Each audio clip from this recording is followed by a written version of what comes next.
man, that's nice. So shiny.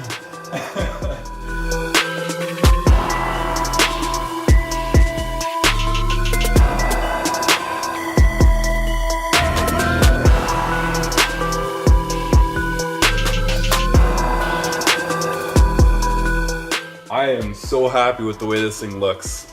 That blue is really, really nice looking.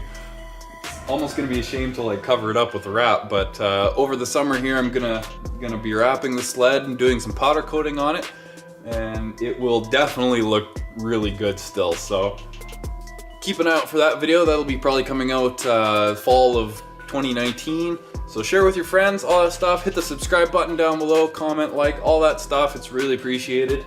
Lots more content coming, lots of riding content and some more build content too. I'll see you in the next one. Peace.